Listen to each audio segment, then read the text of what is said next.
রোজার ঈদে মুক্তি দেওয়ার প্রস্তুতি নিয়ে কাজ এগিয়ে চলছে দুই বাংলার যৌথ প্রযোজনার ছবি বস 2। তার আগে গতকাল প্রমোশনের অংশ হিসেবে প্রকাশ করা হয়েছে ছবিটির গান আল্লাহ মেহেরবান।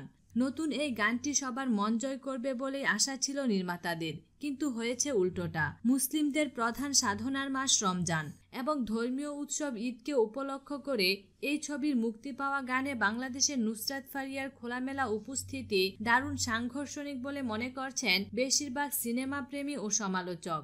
গানের শিরোনাম, কথা এবং ভাবধারার সঙ্গে এটি কোনোভাবেই যায় না।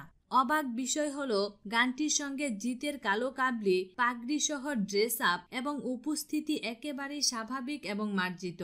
ফলে নুসরাত ফারিয়ার এমন খোলামেলা উপস্থিতি কতটা প্রাসঙ্গিক আর কতটা উদ্দেশ্যমূলক সেটি নিয়ে অনেক প্রশ্ন।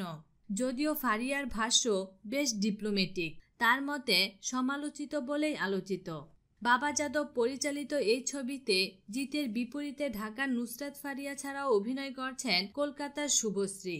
আরও অভিনয় করছেন ইন্দ্রনীল সেনগুপ্ত, অমিত হাসান, সীমান্ত প্রমুখ। বাংলাদেশের জাজ মাল্টিমিডিয়া ও জিতের প্রযোজনা প্রতিষ্ঠান জিত ফিল্মস ওয়ার্কস প্রাইভেট লিমিটেডের যৌথ প্রযোজনায় নির্মিত হচ্ছে বস 2। বিনোদন জগতের নিত্য নতুন খবরাখবর জানতে আমাদের চ্যানেলটিতে সাবস্ক্রাইব করার জন্য আপনাকে আন্তরিক ধন্যবাদ।